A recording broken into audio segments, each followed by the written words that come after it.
Hello friends, कैसे हैं आप सब। आई होप आप सब मस्त होंगे। फ्रेंड्स, बहुत दिनों के बाद मैं वीडियो अपलोड कर रहा हूँ। एक्चुअली एक बहुत बड़ा हादसा हो गया था मेरे साथ, और जब मैं ठीक हुआ वीडियो बनाना स्टार्ट किया तो देखा मेरे चैनल पर 2 कॉपीराइट स्ट्राइक लग पड़ी है, जिसके चलते फ्रेंड्स मैं ये हॉलीवुड मूवी का एक्सप्लेनेशन वीडियो अपलोड कर रहा हूँ। फ्रेंड्स, जैसे ही कॉपीराइट हटती है मैं आपको बेहतर वीडियो देने की कोशिश करूंगा। और फ्रेंड, फर्स्ट कॉपीराइट बहुत जल्द हटने वाली है। वेल फ्रेंड्स, मेन इन ब्लैक एक ऐसी मूवी है जिससे हमें पता चलता है अंतरिक्ष में रहने वाले जीव भी पृथ्वी यानी हमारी दुनिया में आना चाहते हैं, जिनमें कुछ अच्छे तो कुछ बुरे होते हैं। इस मूवी की कहानी है कि कुछ डेंजरस जीव जो चुपके से पृथ्वी पर आकर इंसानी रूप लेकर तबाही मचाते हैं और अपनी बिरादरी को यहाँ बुलाना चाहते हैं ताकि वो पृथ्वी पर अपनी दुनिया बसा सके। और इनसे हमारी रक्षा करता है एक खुफिया दल जिससे हम विश्व रक्षक कहते हैं, जो अंतरिक्ष से आए जीवों पर कड़ी नजर रखता है। सो फ्रेंड्स, ये वीडियो स्टार्ट करने से पहले आपसे एक छोटी सी रिक्वेस्ट है कि आप हमें ज़्यादा से ज़्यादा सपोर्ट करें ताकि हम आपको एक बेहतर कंटेंट दे सकें। और जिन लोगों ने मेरे चैनल को सब्सक्राइब किया है उनका बहुत बहुत धन्यवाद। और अगर आपने अभी तक हमारे चैनल को सब्सक्राइब नहीं किया है तो प्लीज़ चैनल को सब्सक्राइब करके हमें ज़्यादा से ज़्यादा सपोर्ट करें। आई एम श्योर आप मुझे सपोर्ट करेंगे। सो वीडियो स्टार्ट करते हैं। मूवी के शुरू में हम एक ट्रक को देखते हैं जिसमें कुछ लोग होते हैं, पर आगे पुलिस इस ट्रक को रोककर सभी लोगों को बाहर निकालती है कि तभी यहाँ एक गाड़ी आकर रुकती है और इसमें से 2 लोग बाहर निकलते हैं। ये दोनों एजेंट है जिन्हें विश्व रक्षक कहा जाता है, जो अंतरिक्ष से आए एलियन जीवों को पकड़ते हैं। तभी ये यंग एजेंट जिसका नाम के है ये लोगों से पूछताछ करता है, जिसमें से ये लंबे बाल दिखने वाला आदमी इनके सवालों का जवाब नहीं दे पाता। तब इन्हें इस पर शक होता है। ये बाकी लोगों को छोड़ इसे साथ ले जाते हैं और इससे पूछताछ करते हैं, पर ये कुछ नहीं बता पाता। के को इस पर शक होता है तो चाकू से इसके कपड़े को काट देता है, जो कि एक एलियन होता है और किसी आदमी का सर लगाया रहता है। तो के इसे पहचान जाता है कि माइकी तुम जेल से कब रिहा हुए, मतलब तुम भागे हुए हो। एक्चुअली एजेंट के का एक बहुत बड़ा डिपार्टमेंट है, आगे आपको पता चलेगा फ्रेंड्स। तो के इससे कुछ पूछताछ करता ही है कि ये पुलिस वाला आकर इन्हें देखता है और इसे देखते ही एलियन को गुस्सा आ जाता है और इसे मारने के लिए आगे बढ़ता है। एजेंट के इस एजेड आदमी को शूट करने को बोलता है, पर यह मौके पर फायर नहीं कर पाता और आखिर में के माइकी को मार देता है। तो पुलिस वाला पूछता है ये क्या था, तो के बाकी सब पुलिस वालों को यहाँ बुलाकर इस मशीन में देखने को कहता है। एक्चुअली इस मशीन का काम याददाश्त मिटाने का होता है, और जैसे ही रेड लाइट ऑन होती है पुलिस वाले सारी बातें भूल जाते हैं। तभी फायर वाले आते हैं तो के 80 मीटर के दायरे में आग लगाने को कहता है और पुलिस वालों से कहता है आपके गोली चलाने की वजह से जमीनी गैस ब्लास्ट हो गया, आगे से ऐसी गलती मत करना। और इस एजेंट को मौके पर गन ना चलाने का पछतावा होता है और ये के से खुद को रिटायर करने को कहता है। के इसकी बात मान जाता है और इसकी याददाश्त मिटा देता है और कहता है अब तुम फ्री हो, कहीं भी जा सकते हो। नेक्स्ट सीन में हम मूवी के मेन कैरेक्टर को देखते हैं, जो एक पुलिस वाला है और एक आदमी के पीछे भाग रहा होता है। इसका नाम एडवर्ड है, जो इसे पकड़ लेता है। तभी ये आदमी एक गन जैसी दिखने वाली मशीन निकालता है, पर एडवर्ड इसे गिरा देता है और जमीन पर गिरते ही मशीन जलकर खत्म हो जाती है और फिर ये आदमी भागने लगता है। इसे बिल्डिंग पर ऐसे चढ़ते देख एडवर्ड दंग रह जाता है और फाइनली टॉप फ्लोर पर इसे पकड़ लेता है। एडवर्ड इससे बात करना चाहता है तो ये आदमी कहता है वो आ रहा है, अगर उसे पता चला कि मैं नाकामयाब रहा तो वो मुझे मार देगा। तुम नहीं समझते तुम्हारी दुनिया खत्म होने वाली है। और इसकी आंखों में एक अजीब सी एक्टिविटी होती है। एक्चुअली इसकी आंखों की पलकें कुछ अजीब तरह से ही झपकती है। तो एडवर्ड पूछता है तू क्या चीज है, पर ये आदमी पीछे की ओर बढ़ता है। तो एडवर्ड करता है पीछे मत जाओ, गिर जाओगे, तुम्हारी आंखें ठीक हो जाएगी, हमारे साथ आओ।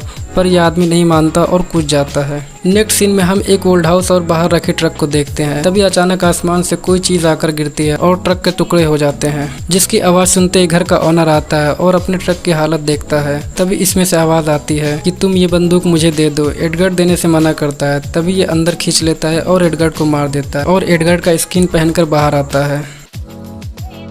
तो एडगर्ड अपनी बीवी से शक्कर पानी मांगता है। ये सुनते ही बीवी हैरान हो जाती है और कहती है एडगर्ड तुम्हारे चेहरे का मांस लटक रहा है।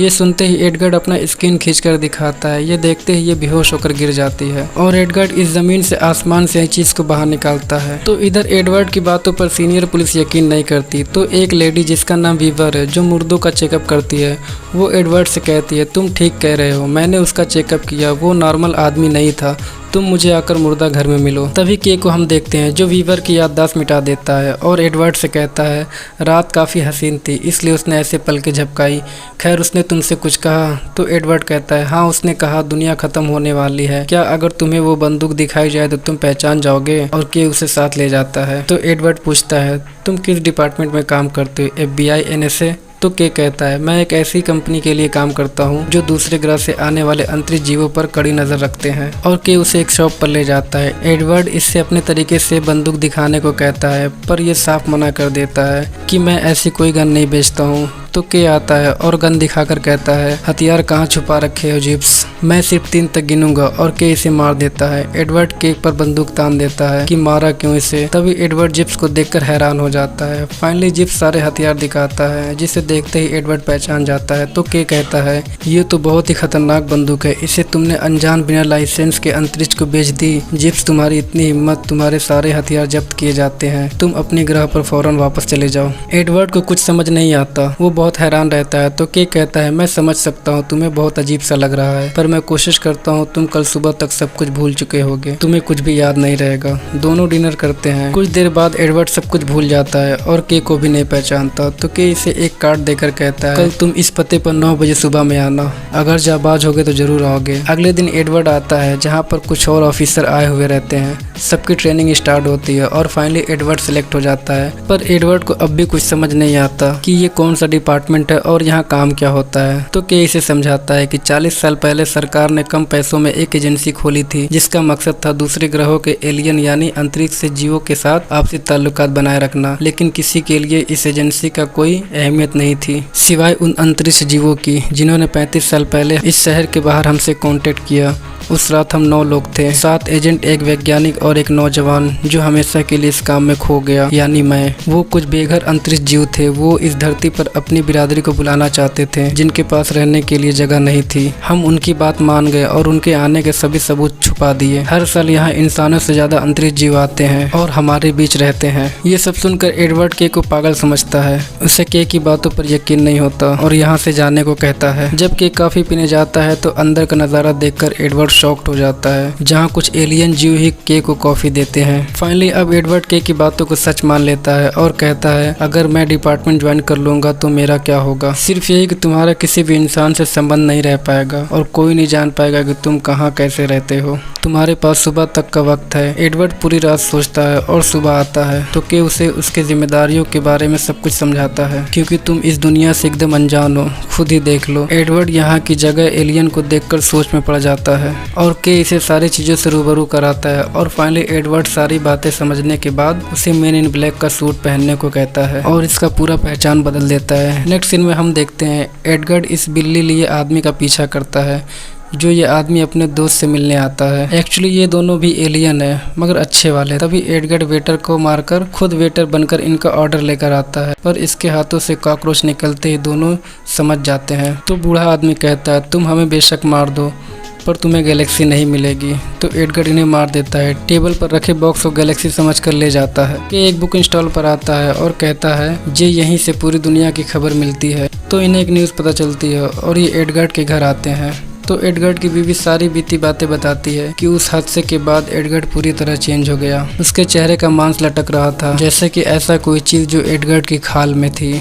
पर मेरी बात कोई नहीं मानता। आप लोगों से पहले पुलिस यहाँ आई थी, पर उन्हें मेरी बातों पर यकीन नहीं था। वो उल्टा मेरी बातों का मजाक उड़ाकर चले गए। तो क्या कहता है, उसने आपसे कुछ कहा? हाँ, उसने पानी मांगा और साथ में शक्कर भी। पानी कम शक्कर ज़्यादा। मुझे ये बात अजीब लगी कि उसने नींबू पानी क्यों नहीं मांगा, शक्कर पानी ही क्यों। मगर के उसकी बातें समझ जाता है और मशीन से उसकी सारी बातें खत्म कर देता है और कहता है, आपने किसी अंतरिक्ष जीव को नहीं देखा और आसमान में जो रोशनी दिखाई दी वो कोई उड़न तस्तरी नहीं थी, बल्कि वो सिर्फ एक जलता हुआ गुब्बारा था जो विश्व मेले के आकाश में छोड़ा गया था।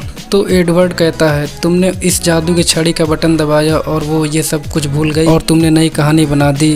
तो के कहता है, हाँ, ये होश उड़ाने वाली मशीन है। तो के इस मिट्टी की जांच करता है जहाँ आसमान से आकर उड़न तस्तरी गिरी थी।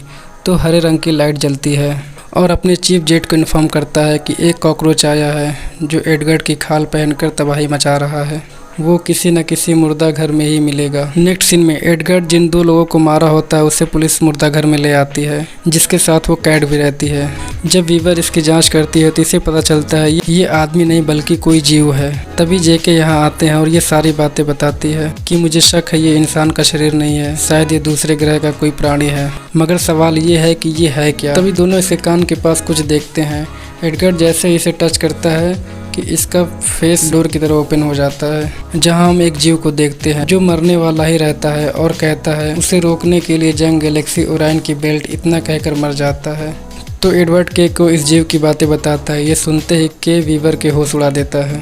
इधर एडवर्ड को बॉक्स में गैलेक्सी ना मिलने पर गुस्सा आता है और फाइनली अब तगड़ा मिशन शुरू होने वाला है। तो के जूनियर यानी जे को गन देता है, मगर गन इतनी छोटी रहती है कि इसकी वजह से जे गुस्सा होता है। दोनों रोजनबर्ग की शॉप पर आते हैं। ये उसी बूढ़े आदमी की शॉप है जिसे एडवर्ड ने मार दिया था। पर हम देखते हैं यहाँ एडवर्ड पहले ही पहुंच जाता है और गैलेक्सी ढूंढता है। फाइनली उससे वो गैलेक्सी इस कैट के गले में लटकी दिखाई देती है। तभी एडवर्ड के ट्रक को रास्ते में खड़े होने के कारण पुलिस उठाकर ले जाती है, जिसे देखते ही एडवर्ड उसे रोकता है। तभी यहाँ जे के आते हैं तो जे एडवर्ड को देखते ही उस पर फायर करता है और एडवर्ड उड़ जाता है। मतलब गन सिर्फ देखने में छोटी है मगर है बहुत पावरफुल। तो के इसे डांटता है कि तुम ऐसे आम लोगों के सामने गन नहीं चला सकते। और के एक ऐसे जीव के पास जाता है जिसे एलियन और कॉकरोच के बारे में सब कुछ पता होता है। वो इस शॉप पर आता है, इस डॉग से पूछताछ करता है। एक्चुअली ये डॉग भी एक एलियन है। तो के इससे एडवर्ड के अंदर छुपे कॉकरोच के बारे में पूछता है, उसको गैलेक्सी से क्या लेना देना है। तो ये बताता है रोजनबर्ग यानी फ्रेंड्स वो बूढ़ा आदमी जो गैलेक्सी देने से मना किया तो एडवर्ड ने उसे मार दिया। तो ये बताता है रोजनबर्ग कोई मामूली अंतरिक्ष जीव नहीं था, वो पूरी अंतरिक्ष का रखवाला था। उससे लगा गैलेक्सी धरती पर सुरक्षित रहेगी।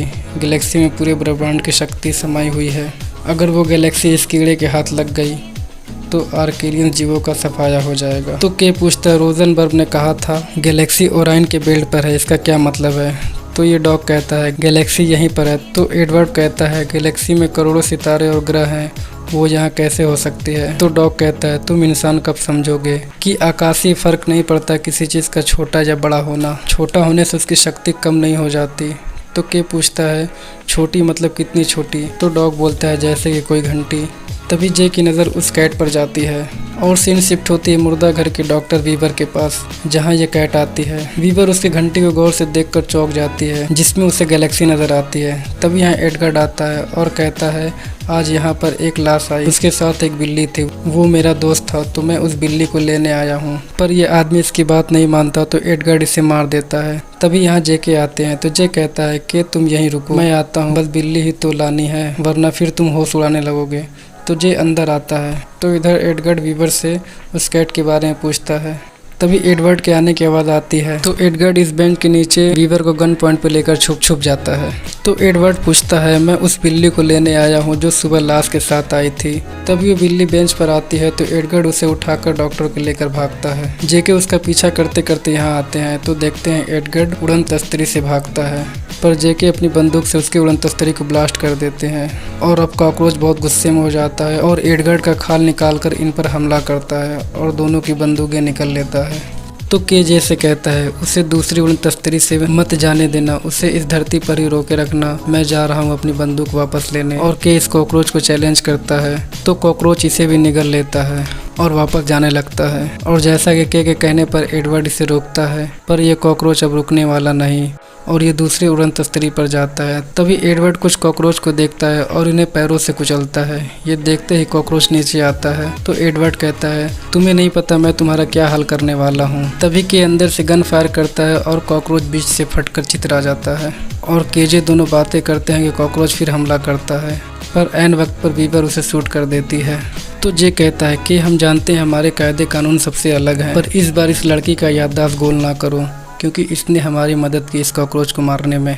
तो के वो मशीन निकालता है मगर वीवर के लिए नहीं, खुद के लिए। एक्चुअली के अब थोड़ा आराम करना चाहता है, इस काम से थोड़ा दूर होना चाहता है और अपनी जगह जे को देता है और मशीन के बारे में जे को सारी बातें बताता है। तो जे इसकी सारी याददाश्त मिटा देता है और फाइनली हम नेक्स्ट सीन में देखते हैं कि वीवर भी अब इस डिपार्टमेंट में शामिल हो जाती है और ये मूवी यहीं ख़त्म हो जाती है। सो फ्रेंड कैसी लगी आपको मूवी हमें कमेंट करके बताएं। और ये मेन इन ब्लैक का फर्स्ट पार्ट था, अभी इसके 3 पार्ट और हैं। अगर आप सेकंड पार्ट देखना चाहते हैं तो हमें कमेंट करें, हम सेकंड पार्ट ज़रूर बनाएंगे। और वीडियो लाइक शेयर सब्सक्राइब करना ना भूलें। मिलते हैं नेक्स्ट वीडियो में। Thank you friends.